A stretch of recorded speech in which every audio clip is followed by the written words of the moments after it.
안녕하세요. 즐거운 책방입니다. 네, 오늘 소개해드릴 책은요, 정혜신 선생님의 책을 가지고 왔어요. 유명한 책이죠. 당신이 옳다라는 책이에요.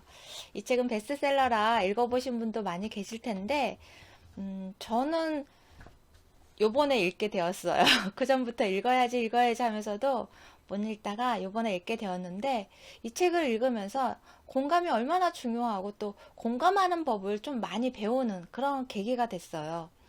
이 책을 안 읽어보셨다면 치유의 책이라 생각하고 읽으신 분도 좀 계실 거예요. 왜냐면 정신과 의사가 쓴 책이라서 치유나 힐링 그런 부분에 대해서 위로가 되는 그러한 글들을 기대하고 읽으셨다면 조금 실망하실 수도 있는데요. 이 책에서는 공감이 얼마나 중요하고 그리고 또 공감하는 법을 배우는 그러한 내용들을 다루고 있어요. 그래서 이 책에서도 작가님이 어, 상담직을 하고 계신 분이거나 그러한 관련된 일을 하시는 분들이 이 책을 보셨으면 좋겠다고 그렇게 말씀을 하세요. 그만큼 그런 상담 사례나 그리고 또 공감이 얼마나 중요하고 어떻게 공감하는 것이 진정한 공감인지 그런 부분에 대해서 사례가 많이 담겨 있기 때문에 공감에 대한 것을 배우는데 정말 좋은 그런 책이더라고요. 그래서 제가 읽어봤을 때는 부모이거나 뭐 선생님이거나 그다음에 어떤 관리직에 있어서 그 아래 직원들과 같이 해나가야 될 때, 일을 할 때, 아무래도 경험이 부족하다 보니까 이런저런 고민이나 그런 상담을 많이 하게 되잖아요. 그럴 때 공감하면서 조언해 줄 수 있는 좋은 말들을, 그 상대방을 위해서 좋은 말들을 해줄 수 있는 그러한 능력을 키우는데 도움이 되는 그러한 책이에요. 이 책에서는 이렇게 말씀을 하세요.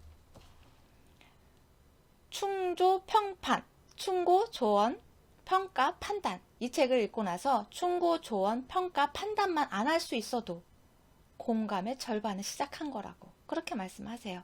우리가 어떤 누군가를 대할 때 약간 선입견을 갖고 판단을 하고 외적 이미지나 그런 조금 대해봤을 때 그런 그 사람의 스타일에 대해서 이 사람이 이럴 것이다. 그런 어떤 선입견을 갖는 경우가 참 많잖아요. 그래서 판단을 하고 거기에 대해서 어떤 고민을 이야기할 때 내가 내 경험을 통해서 배운 것을 가지고 충고를 하거나 조언을 해주는 경우가 많잖아요.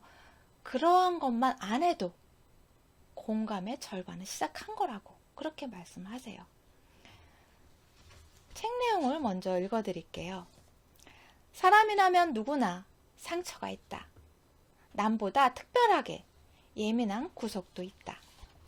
거기에서 예외인 사람은 없다. 아무리 건강한 사람이라 해도 24시간 건강하게 살지 못하듯 노이로제가 있는 사람이라도 24시간 노이로제 환자로 살지 않는다. 누구나가 다 대부분의 사람이 건강하게 살아가지만 잠깐씩 우울하고 불안하고 화가 나고 그러한 시간들이 있잖아요.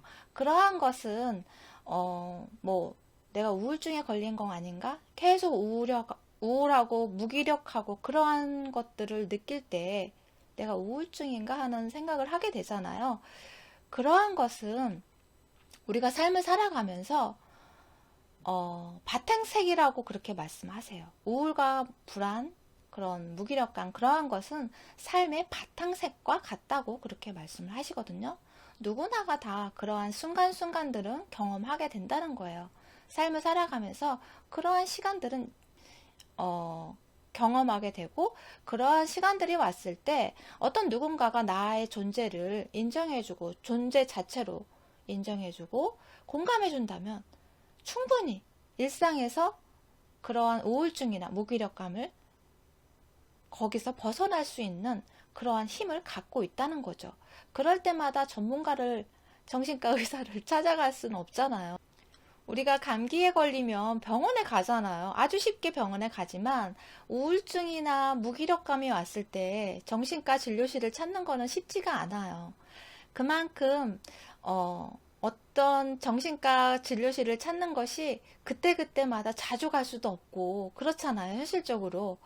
그럴 때 누군가가 나의 그런 감정에, 기분에 공감을 해주고, 그리고 또 나의 존재 자체로서 인정해주고 존중해주고, 그러한 그런 표현들이 충분히 그 감정에서 빠져나올 수 있게끔 도와주는, 그것을 우울감이나 무기력감, 그러한 것들을 사라지게 만드는 그러한 힘을 가지고 있다는 거예요. 그만큼 공감의 힘이 어떤 누군가를 정말 절망 속에서 끄집어낼 수 있는 그런 힘을 가지고 있다는 거죠. 그래서 이 책의 제목이 당신이 옳다이잖아요. 이 당신이 옳다라는 것은 어떤 누군가에 대해서 잘잘못을 따지고, 그리고 무조건적으로 옳다, 그러한 내용의, 그러한 말의 의미를 담고 있는 것이 아니라 내 편이다, 나의 편이다, 무조건적인 내 편이라는 의미를 담고 있는 당신이 옳다라는 그런 의미가 더 많이 담겨 있어요. 한 이야기를 해드릴게요. 부모 사이가 좋지 않은 17살 A라는 사람이 있어요. A라는 아이가 있는데, 이제 좀 안 좋았겠죠? 부모와 안 좋아서 집을 나왔어요. 근데 밤이 됐는데 집에 들어가기가 싫은 거예요. 그래서 이제 친구한테 전화를 하거나 보통 그러잖아요. 나 집에 들어가기 싫다고 막 그러면 이제 친구가 그러죠. 그 자신의 친구를 위한다는 식으로, 거리에서 웬 청승이야, 그러면서 집에 들어가 병신아 막 그러죠. 그냥 가볍게, 빨리 방황하지 말고 빨리 집에 들어가 막 그러잖아요. 그렇게 이야기를 하는데, 그 이야기를 들은 본인은 정말 답답하고 정말 속상하고 정말 숨이 막힐 것 같은, 어떻게 보면 매연으로 가득 찬 주차장에 있는, 갇힌 주차장에 있는 그런 느낌일 텐데, 거기다 대고 그렇게 이야기하면 아무런 도움이 안 되죠. 위로도 안 되고 해결도 안 되고 그런 말이 되는 거죠. 그런 것처럼 나에게는, 그런 A라는 아이한테는 숨 쉴 수 있는 어떤 통로를 열어줘야 하는데, 그러한 것이 공감의 말이라는 거죠. 그럴 때 그 아이에게 산소를 공급해주는 그러한 말은 어떤 말이냐면, 그 아이의 편이 되어주는 거죠. 집에 못 들어가고 있구나, 무슨 일이 있었나 보네. 그 아이가 집을 나오고 집에 들어가기 싫은 거에 대해서 어떤 이유가 있을 거야. 네가 그런 행동을 할 때는 무슨 이유가 있어서 그렇게 하고 있을 거야 라고 그 아이를 믿고, 무조건적인 믿음과 지지가 담긴 그러한 말을 해줘야 한다는 거죠. 이 시간에 내가 집 밖에서 배회를 하고 있다면 분명히 그럴 만한 이유가 있을 거야. 그런 이야기를 해 주었을 때, A라는 아이가 그 이야기를 들었을 때 좀 더 마음의 여유가 생기고 안심이 되는 그런 말이 된다는 거죠. 그런 말이 공감의 말이라는 거예요. 이렇게 공감의 말이라는 것이 어떤 누군가의, 절박한 누군가에게 숨통을 트이게 하는 그러한 말이 된다는 거죠. 숨을 쉴 수 있게 도와주는 그러한 말이 된다는 거예요. 내가 그럴 때는 분명히 그런 만한 이유가 있을 거야. 그렇게 이야기해 주는 거죠.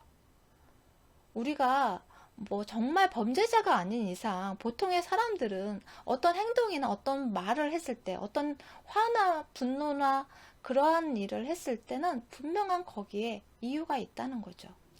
내가 그럴 때는 분명 그럴 만한 이유가 있었을 거야 라고 내 편이 되어주는, 내가 옳아 라고 말해주는 그런 공감의 말이 그 사람에게는 안정감을 주고, 그 안정감을 줌으로 인해서 좀 더 합리적으로 생각할 수 있는 그런 마음의 여유를 가질 수 있는, 그리고 또 답답한 내 숨이 정말 막힐 것 같은 그런 내 마음 속에 산소를 공급해주는 그러한 일이 된다는 거죠.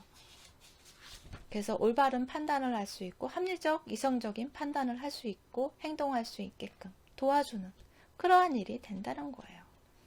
무조건 내 편이야, 내가 옳아라고 한다고 해서 그 사람이 자기 자신이 잘못된 길로, 방향으로, 안 좋은 방향으로 가지 않는다는 거예요. 그 사람이 집을 들어가기 싫다고 해서 그런 말을 했다고, 아 그래 내가 옳아, 집에 들어가지 말아야지 나쁜 쪽으로 더 빠지려고 생각하진 않잖아요. 자기 자신을 나쁜 쪽으로 더 이끌지는 않잖아요. 자기 마음에 진정이 되고 안정감이 되면서 좀 더 좋은 쪽으로, 합리적인 방향으로 선택을 하고 결정을 하겠죠. 그러한 것이 가까운 나의 가족이 될 수도 있고 지인이 될 수도 있고, 가까운 사람들이 보통 그런 고민들을 이야기를 하고 하잖아요. 연락을 하고. 그러한 이야기를 했을 때 이러한 공감의 말들이 그 사람을 좀 더 좋은 쪽으로, 그리고 또 숨통을 트이게 할 수 있는 그러한 힘을 가지고 있다는 거예요. 그래서 여러분이 내 아이와 대화할 때 특히 부모 입장에서 참 부모의 입장으로 자꾸 생각하고 판단하고 이야기를 하다 보니까 아이의 입장을 잘 헤아리지 못하고 그냥 이야기를 할 때가 많잖아요. 또 명령적으로 이야기할 때도 많고. 그럴 때 이렇게 공감의 말로 내 편이야, 그 아이의 존재 그 자체로 인정해주고 그런 말을 해준다면 훨씬 더 좋은 관계로, 그리고 또 그런 고민들이 왔을 때 도와줄 수 있는 그러한 일이 되겠죠. 그래서 공감은 타고나는 것이 아니라 배우는 것이라고 그렇게 말씀을 하세요. 충분히 배우고 익히고 연습함으로 인해서 그 능력을 키울 수 있다는 거예요. 그래서 여러분도 가까운 누군가가 힘들어하고 상처있고 우울감이나 무기력감에 빠져서, 아니면 분노가 있어서 힘들어한다, 그런 분이 옆에 있다면 이러한 내용들을 읽고 연습해 가면서 한번 공감의 말을 해 주신다면 좋은 인간관계로, 그리고 가까운 누군가를 도와줄 수 있는 그러한 일이 되겠죠. 그래서 좀 더 내가 가까이 있고 좋아하는 사람, 사랑하는 사람이 힘들어한다면 도와주고 싶잖아. 근데 어떻게 도와줄지 모를 때가 참 많잖아요. 어떤 것이 그 사람을 위한 것이고, 어떤 공감의 말을 해줘야지, 어떤 위로를 해줘야 할지 모를 때 참 많잖아요. 그럴 때 이러한 책을 읽어보시면 참 도움이 많이 될 거라는 생각을 했어요. 여기서 또 한 사례를 소개를 해드릴게요. 아이가 쌍둥이 아이를 키우고 있는 엄마인데요. 쌍둥이의 첫째는 공부를 잘해요. 그래서 항상 칭찬을 해줘요. 근데 둘째는 너무나 다른 거예요. 첫째와 정반대예요. 항상 좀 부족하고 말썽도 피우고 성향이 너무나 다른 그런 쌍둥이였어요. 그러다 보니까 첫째한테는 항상 칭찬의 말을 해주고 둘째한테는 자꾸 혼나게 되는 그런 일이 생기는 거예요. 그런데 칭찬이라고 해서 다 좋은 건 아니라고 그렇게 말씀을 하세요. 칭찬을 할 때 어떤 성취나 외형적인 것에 맞춰서 칭찬을 하게 되면, 예를 들어서 성적이 올랐어요. 그러면 성적이 많이 올랐네, 잘했어 라고, 그런 오른 거에 대한, 성취에 대한 칭찬만 하잖아요. 그러면 아이는 그러한 내가 이만큼 성취를 해야지만, 노력하고 결과가 있어야지만 칭찬을 받고 인정을 받겠다라는 그런 압박을 받게 된다는 거죠. 압박감을 느끼게 된다는 거예요.